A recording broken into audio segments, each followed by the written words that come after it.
I'm really good at this stuff. Your countries are going to hell. I'm here to tell the truth. I don't care. It doesn't matter to me. Trump's speech to the UN is worth listening to in its entirety. But I've gathered all the satisfying moments where he slammed the UN and warned many of the countries of the path they are traveling down. I don't mind making this speech without a teleprompter, because the teleprompter is not working. I feel very happy to be up here with you nevertheless, and that way you speak more from the heart. I can only say that whoever's operating this teleprompter is in big trouble. The fact is, the United States has been taken advantage of by the world for many, many years, but not any longer, as you probably noticed. In a period of just 7 months, I have ended 7 unendable wars. They said they were unendable. I'm very honored to have done it. It's too bad that I had to do these things instead of the United Nations doing them. And sadly, in all cases, the United Nations did not even try to help in any of them. I never even received a phone call from the United Nations offering to help in finalizing the deal. All I got from the United Nations was an escalator that on the way up stopped right in the middle. If the First Lady wasn't in great shape, she would have fallen. But she's in great shape. We're both in good shape. We both stood. And then a teleprompter that didn't work. These are the 2 things I got from the United Nations, a bad escalator and a bad teleprompter. Thank you very much. And by the way, it's working now. It just went on. Thank you.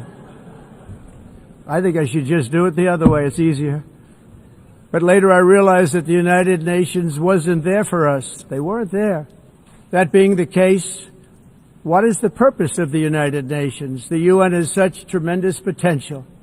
For the most part, at least for now, all they seem to do is write a really strongly worded letter and then never follow that letter up. It's empty words, and empty words don't solve war.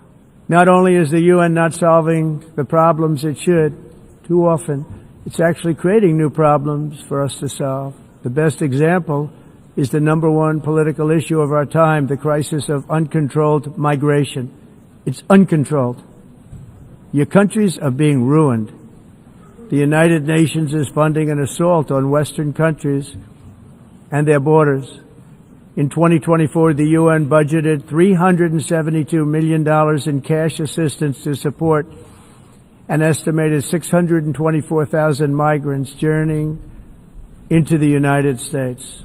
Think of that. The UN is supporting people that are illegally coming into the United States, and then we have to get them out. The UN also provided food, shelter, transportation, and debit cards to illegal aliens. Can you believe that?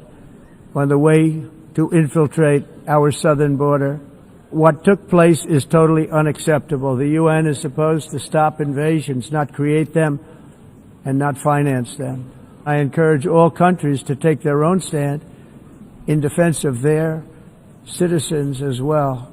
You have to do that because I see it. I'm not mentioning names. I see it, and I could call every single one of them out. You're destroying your countries. They're being destroyed. Europe is in serious trouble. They've been invaded by a force of illegal aliens like nobody's ever seen before. Illegal aliens are pouring into Europe. Nobody's doing anything to change it, to get them out. It's not sustainable. And because they choose to be politically correct, they're doing just absolutely nothing about it.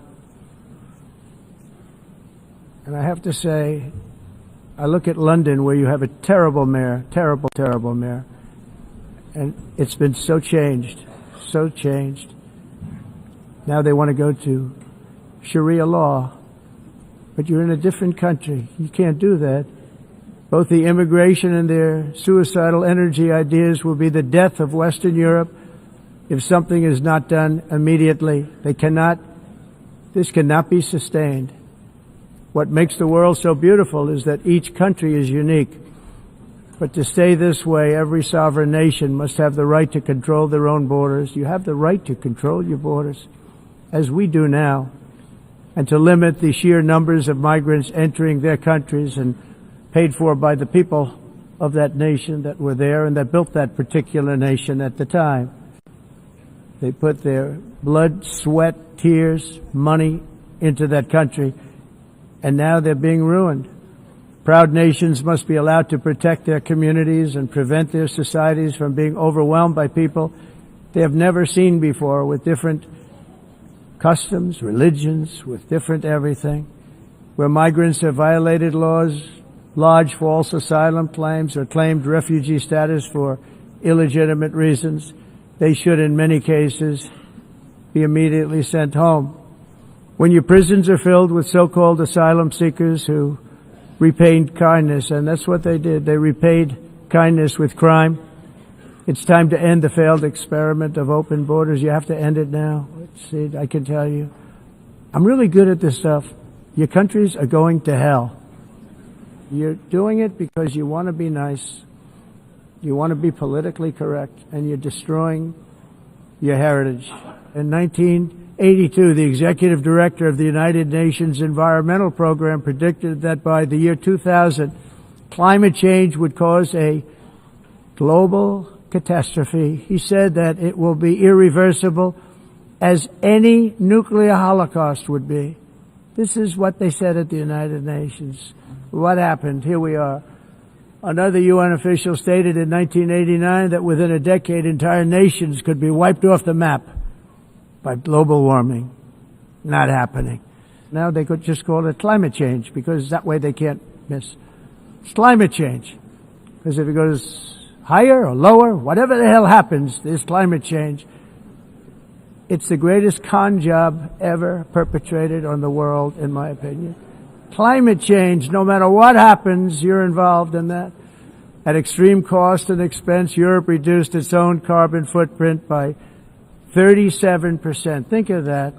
Congratulations, Europe. Great job. You cost yourself a lot of jobs, a lot of factories closed, but you reduced the carbon footprint by 37%. However, for all of that sacrifice and much more, it's been totally wiped out, and then some, by a global increase of 54%. Much of it coming from China and other countries that are thriving around China. If you don't get away from this green scam, your country is going to fail. And if you don't stop people that you've never seen before, that you have nothing in common with, your country is going to fail. As a bonus, Trump even talked about the UN building that he could have renovated better. Many years ago, a very successful real estate developer in New York, known as Donald J. Trump, I bid on the renovation and rebuilding of this very United Nations complex. I remember it so well. I said at the time that I would do it for $500 million, rebuilding everything. It would be beautiful. I used to talk about, I'm going to give you marble floors. They're going to give you terrazzo. I'm going to give you the best of everything. You're going to have mahogany walls. They're going to give you plastic.